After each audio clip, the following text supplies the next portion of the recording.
What's going on, Jerome's? Your Minnesota Vikings have been getting after it in free agency on the defensive side of the ball. Kwesi Moneyball is in full effect. Signing up Jonathan Grenard on the edge, helping take the sting out of losing Danielle Hunter. Blake Cashman outside. How about that? In the middle, Andrew Van Ginkel, Mr. Inside and Mr. Outside. Just really doing some really good things. And, of course, Brian Flores, the head coach of the defense, having a lot more input on the defensive side of the ball and building a bully. And overall, yeah, it does suck losing Danielle. It is what it is. Houston gave him almost $25 million a year at age going to be 30 in October. Sure, respect it. Plus, Danielle gets to head home, play in front of friends and family a lot more, so can't be mad at that, man. Davenport, Hicks, Well, Hicks played really good last year, and he was great as a leader and played through tough stuff. But, I will take Cashman at this point. Wanham was very productive in the limited role that he had here with the Vikings. Glad that he got paid in Carolina. Also a bit of a homecoming for him. Kyrus Tonga. Why didn't it work out with Tonga? I get that Flores doesn't play favorites, and if you're doing the right things, you're going to play. But I don't know, man. But the Vikings did gain Grenard. Shaq Griffin just came in, former cornerback of kind of everywhere. But if he can regain some of that mojo that he had in Seattle, which would be great. Jerry Tillery, a former first-round pick. Again, Kwesi absolutely loves and adores the high draft pedigree, mama, I can change him type players. Jonah Williams in the mix has a lot of familiarity with the Vikings coaching staff. Jihad Ward coming on in as well. Plus, Jonathan Bullard has been re-signed. And also, they don't even list Gruger Hill as well. So, Vikings... Here's how they look right now. So there's a back of the envelope depth chart, definitely subject to change. And, of course, even though the Vikings play a 3-4, it is a sub-package league. And Brian Flores showed a lot of very interesting things last year where the Vikings occasionally had 2 down linemen, 7 freaking DBs, just getting after things. They were the number 1 blitz team in the league. But you notice what happened. Even though you took a step back with Danielle, I feel like you took several steps forward in generating guys that can get their own pass rush. Now, as of right now, I still say that the Vikings are missing that true zero-tech nose tackle, 330 pounds, and just set it and forget a guy that can two-gap, take up multiple bodies, and do all that stuff. And plus, the Vikings, they are a 3-4, but they occasionally do deploy even man fronts as well, whether it be 2 or 4 down linemen, and a guy that can line up in the B gap as a 3-tech and just really get his own pass rush and disrupt things. I would be okay with that. So we're looking at Byron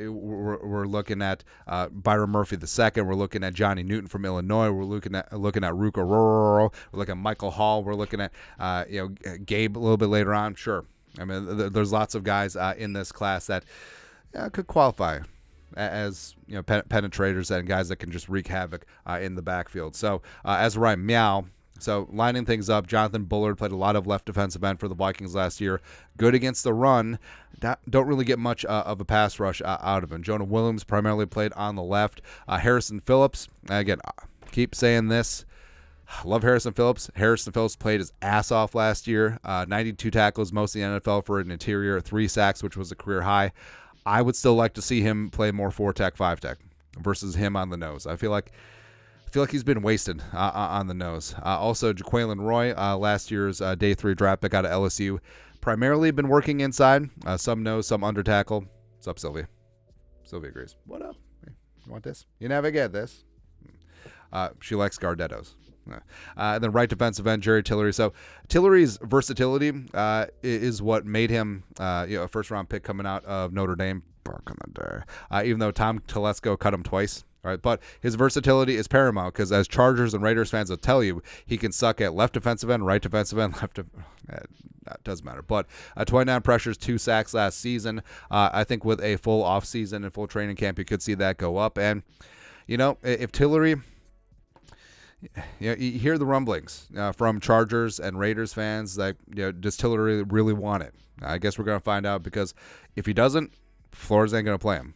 And then the linebacking core, this is pretty damn legit, man. So, in a 3-4, or whatever, an odd man front. Your edge rushers are technically linebackers, but I would get visibly upset whenever Danielle Hunter dropped into coverage, even though he wasn't bad. But the Vikings 4 across are damn good in the linebacking group. So Andrew Van Ginkel played majority of his snaps at left outside linebacker, 80%. Now, he is extremely versatile inside and outside, even lined up in the slot at times against move tight ends. 16% pressure rate, 6 sacks last season.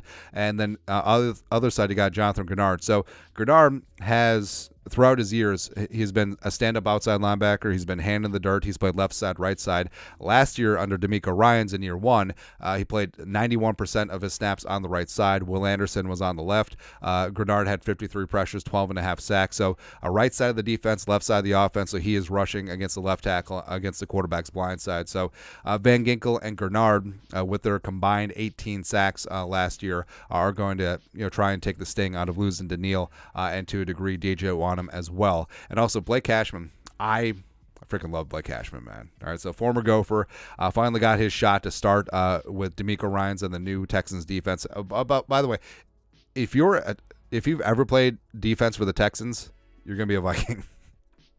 That's what happened, man. So Cashman, Grenard, Grugier Hill, as well as Shaq Griffin, all former Texans.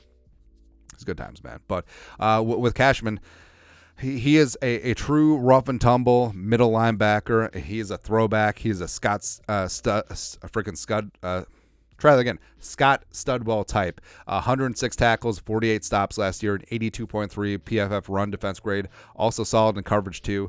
So he can really get things done. I'm really glad that he finally got himself an opportunity. Plus, it's going to be yum time for Ivan Pace Jr. So Pace was tossed out there, and he was fantastic. He's a team leader already. He should switch to number 0. But with Cashman manning the middle and Van Ginkel having that inside-outside versatility, I think Flores is going to have this beautiful opportunity to really expand the space with Pace Jr. Pun intended. That rhymed. Dr. Seuss.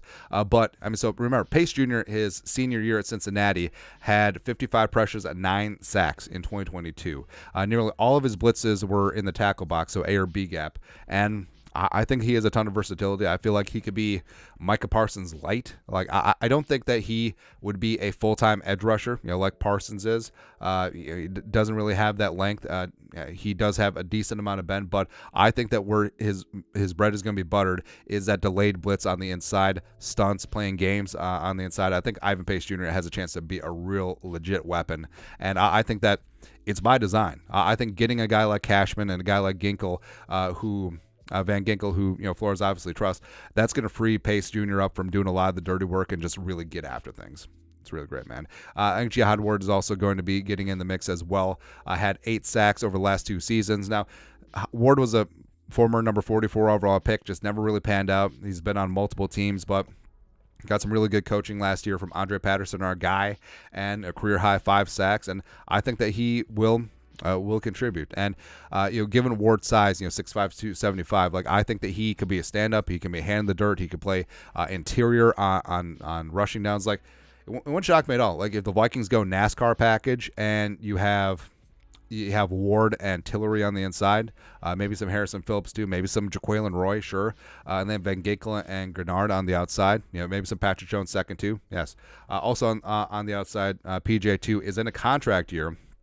Would love to see him get more opportunity, but he's going to have to earn his spot. And also Andre Carr II, UDFA last year. Now, one of the things that made him drop is that his senior production had a couple injuries. All of his sacks were in one game, but it wasn't up to snuff with the amazing junior year that he had. Also, so the fact that he came from Army is that he wasn't able to put on a football body, if that made sense, because he still had to be. He was a cadet first and foremost, and Carter's probably going to take some time to get into an NFL caliber body, adding some size where he needs to. So I think that he is a work in progress, and if he contributes this year, that's awesome. But I'm still pretty bullish on his future. Into the secondary, so Shaq Griffin primarily plays static on one side, left cornerback. That's where he did his best work in Seattle. It's where he made a Pro Bowl. I could see him potentially taking up that spot.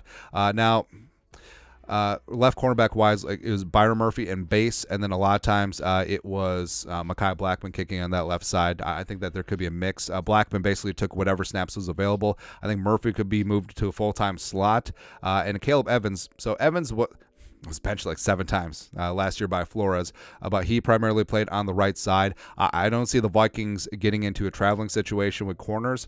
I think it will be static with flow going forward, but would love to see a mid-round pick allocated towards a cornerback, or hell, if the Vikings stick and pick, a little bit of Quinion Mitchell at 11. Yeah, go ahead. It would be good times. But overall, like, I know that people poo-poo the secondary, but I like the culture shock that Flores brought last year, where it's like, hey, if you're not towing the line, you're not going to play. Maybe that's why Andrew Booth Jr. didn't get on the field. If you're not, I don't care if you have splash plays. Like, if you're not doing the job, you are going to sit. And maybe that's what happened with the Caleb Evans. But Mekhi Blackmon looked great last year. Murph, when he was healthy, looked really good last year too.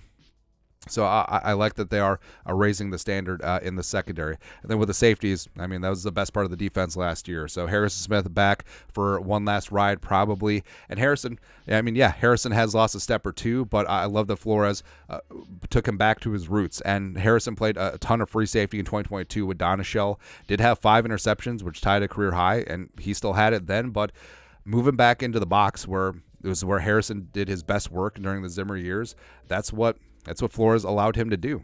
And basically, I mean, basically the Vikings played with 2 linebackers last year for the most part. It was Pace and Hicks. But you had Metellus and Harrison Smith down there as de facto linebackers as well, on top of the edge rushers. So Harrison and Metellus, I mean, the versatility is a plus. Cam Beasley, I think, has a chance to really blossom into a Pro Bowl type player. Same thing with Metellus. Metellus being that Swiss Army knife, and Cam Beasley being a ball hawk back there at free safety. So, I mean, overall, yeah, I mean, there still is a lot of work. But overall, like free agency, I love what they did, especially that second level in the linebacking core with Grenard, Van Ginkel, and Cashman. And would have liked to kept a Neal, but it is what it is. The price was the price. But again, would still love to add a true nose tackle. Would still love to add a guy along the defensive line who could blow up a gap and get his own rush. But of course, that's what the draft is for. So we'll see what happens. Oh, also add some corner depth. There you go. But that's it. That's a review of How About That D, baby. Love Andy Reid, man. Let us know your thoughts and our thoughts in the comment section below. Subscribe for daily Vikings takes. Want to support the work? Put a little something in the Venmo. But till next time, Skol, production value.